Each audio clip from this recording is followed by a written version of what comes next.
ꯂꯩꯇꯕꯅꯤꯅ ꯂꯥ ꯂꯩꯇꯕꯅꯤꯅ ꯉꯁꯤ ꯑꯩꯈꯣꯏꯗ ꯂꯥꯛꯄꯒꯤ ꯑꯩꯅ ꯄꯨꯖꯥꯔꯤ ꯑꯣꯏꯍꯜꯂꯦ ꯈꯥꯕꯒꯤ ꯆꯥꯅꯤꯡꯗꯕꯩ ꯋꯥꯅꯤ ꯎꯕꯁꯤꯒ ꯃꯪ ꯀꯔꯤ ꯄꯣꯛꯅꯣ ꯍꯥꯏ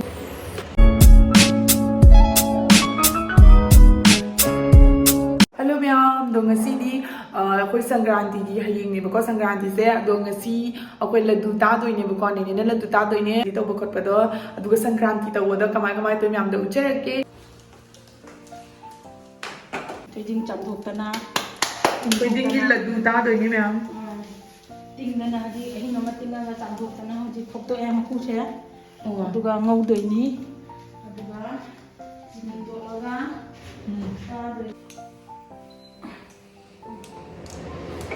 ꯑꯗꯣ ꯃꯌꯥꯝ ꯅꯦꯅꯦꯅ ꯍꯧꯖꯤꯛ ꯂꯗꯨꯁꯦ ꯇꯥꯗꯣꯏꯅꯦ ꯉꯧꯗꯣꯔꯕ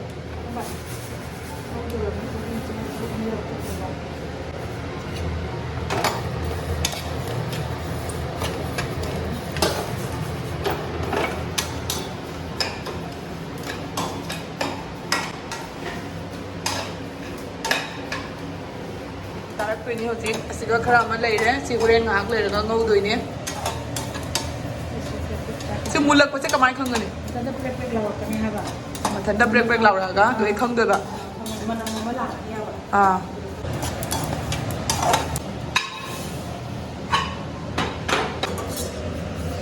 ꯃꯅꯝ ꯅꯨꯡꯁꯤꯔꯦꯅꯦ ꯀꯜꯂꯣꯏ ꯑꯗꯨꯝ ꯊꯝꯕꯁꯤꯒꯅꯦ ꯅꯨꯡꯁꯤꯔꯛꯏꯕ ꯍꯧꯖꯤꯛ ꯉꯧꯕ ꯂꯣꯏꯔꯕ ꯃꯇꯨꯡ ꯃꯀꯨ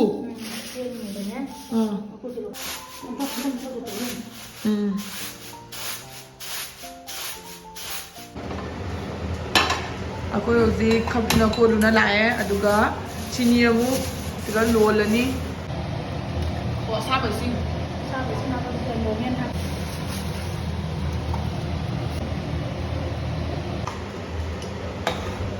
ꯆꯤꯅꯤꯒꯤ ꯂꯣꯟꯕꯒꯤ ꯖꯨꯠꯁꯤꯅꯤꯅꯦ ꯑꯩꯉꯣꯟꯗ ꯑꯝꯇ ꯇꯥꯛꯎ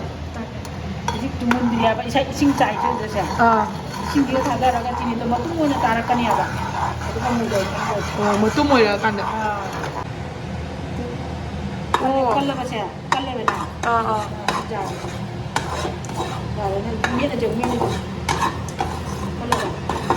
ꯀꯜꯂꯦ ꯊꯥꯗꯔꯅꯦꯕ ꯁꯤꯁꯦ ꯂꯣꯏꯅ ꯊꯥꯗꯔꯅꯤ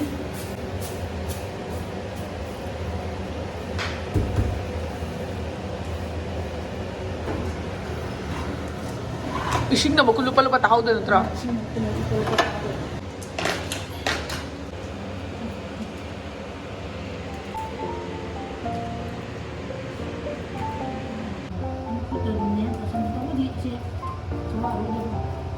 The next morning.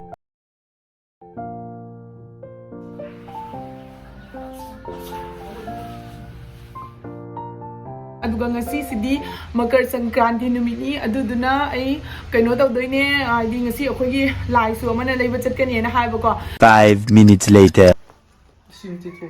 ꯀꯩꯅꯣ ꯂꯥꯏꯗ ꯁꯤꯒ ꯂꯩꯔꯦ ꯍꯩꯔꯨꯛ ꯃꯌꯥꯝꯁꯦ ꯁꯤꯁꯦ ꯂꯥꯏꯁꯦ ꯁꯤꯒ ꯀꯗꯥꯏꯗ ꯊꯝꯒꯅꯤ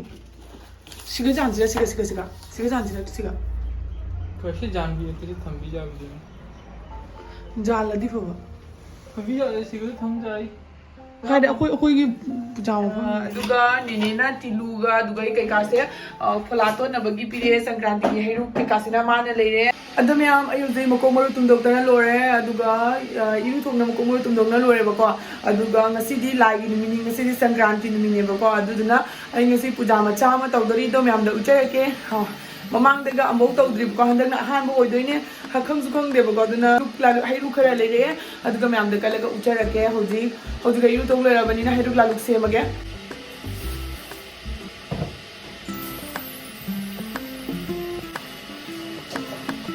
오늘은 지니들이 어차피 이거 완전 동안은 다 뭐. 저희 소금이 동안은 깎아. 소금은 이거 풀게요. ꯆꯦꯟ ꯄꯥꯛꯁꯤꯗꯧꯔꯤ ꯅꯦꯅꯦꯅ ꯁꯤꯁꯦ ꯄꯤꯔꯛꯏꯅꯦꯕꯀꯣ ꯑꯗꯣ 그거하고 이거 좀 ꯂꯣꯏꯔꯒ ꯂꯥꯛꯑꯣꯕ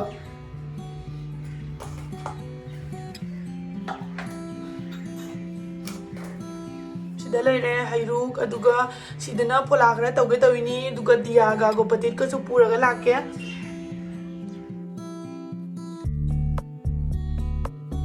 ꯑꯩꯈꯣꯏꯒꯤ ꯂꯩꯔꯛꯄ ꯂꯥꯏꯗꯣ ꯁꯤꯗ ꯂꯩꯔꯦ ꯑꯗꯨꯒ ꯉꯁꯤꯒꯤ ꯄꯨꯖꯥꯁꯤꯅ ꯃꯈꯥꯗ ꯇꯧꯕꯅꯦ sida yengo ai sangom su leire ba ko aduga fola ama tawrani aduga hairu kama kadle doi thangmai tha ba horani khoi sida di kaino leitabani na la leitabani na ko kaino gi la gi kaino tawbodo kwa tangla tawbodo ado puja de yaudre aduga fola ama tawge na sangom sumani khoi gi sangom pibala ko do goi lo bani na aduga sida di ama na tha lage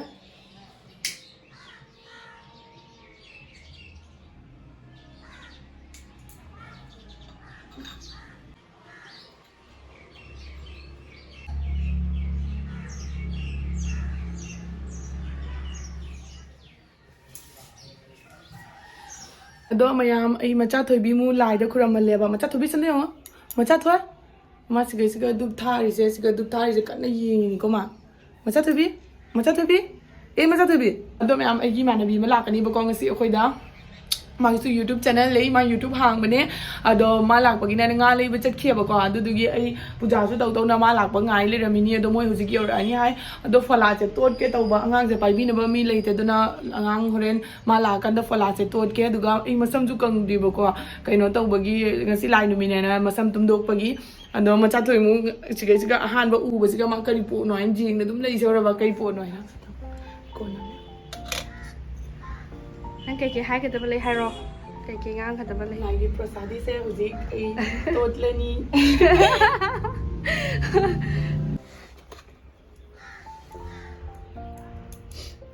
ai tu breakfast no kai char ka ai xả thật lẽ tao no ai ta chak char ba cha thế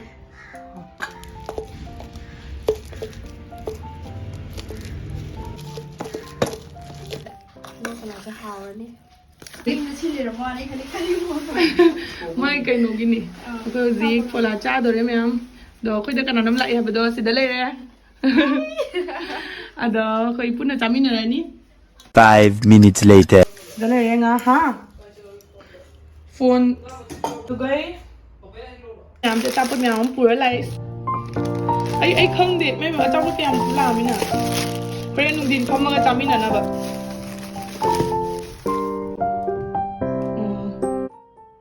sidana laddu as yam gre pureba ado mimi shinju ama tawni ado ma ngasi agi channel da yarak toine ado ngasi kai tawa singdo myam da ucharake nangi video su lak toine atra na mani ai visu lak toi ne ado myam yeng minara si huzik nga le re ba ko ado nga thongani aduga kai mathen tawsige ado jengasi cha nang chabra pa chabra chai chai ro aduga kaino nga ma thi mangorasi adai tawrs la ado kai tawa do myam da ucharake ko okay hinjang na pi khokpa hore sida aduga sisina se khara chamina ji si khatang tan chamma chama purake chami na ba se nung shi nei hai ba ne ngasi di sunidina changyang thong modo myam da ucharake mana thong doi ni ngasi aina mahau tang doi ni aduna huji ngango ba hogatore adu myam da mathang ulak ko nangi thong bagi mong doi hapak tromi yang mina si nga han tau tho ge ba khamra ngasi kha theng do kre sa sa thong do ge aduna jam phai bi mong ni wai do ado nga han nga wal lage do larga ma ngasi akoi da lak bagi aina puja yo hele aduga ma won da dum thongale ai ngasi khara santi lege na khara free oi thoke na mani nong so aina thonga pijani da natro aina nong magi mahau man ngasi na nangi mahau tangani na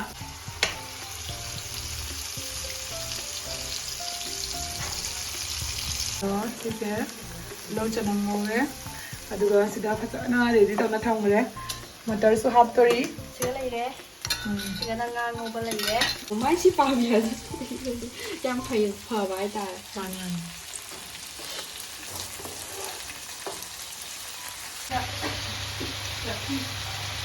tadi si sinju surani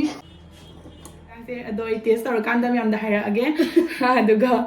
hauga di male masak se manum se am nung sikhi bu kong sai aduga sidan le papar adu matheri am tawre khoi bani wari shuna bada ko matam chakhi ba khangau re aduna pung yo da haira re se khoi chak cha si hai do na do ni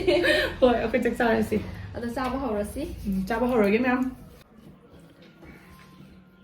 hawe yam hawe muro ka se satak tor nam hawe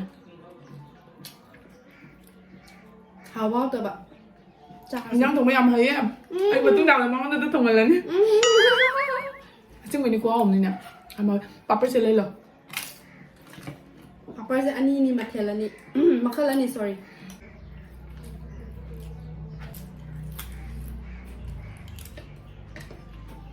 Sinju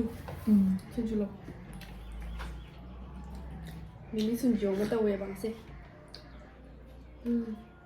nâng hầu bro nâng cái thùng nữa hầu lại xếp với chứ hầu ấy cao hầu thì chán này không đúng lâu rồi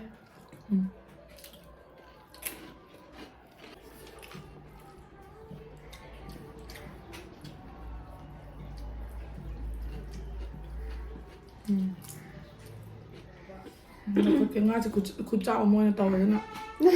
Nga lấy vào mi suy âm này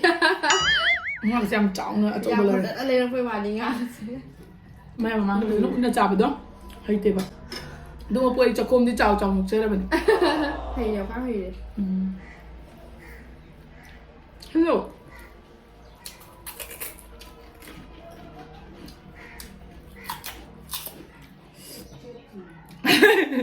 nhầm hỏi em xin sửa được khao thì chán đến tới rồi tôi đừng mà mang như tao mà chỉ liền rồi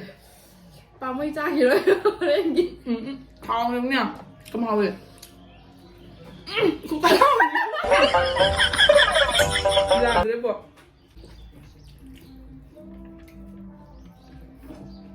đang chẳng ra thì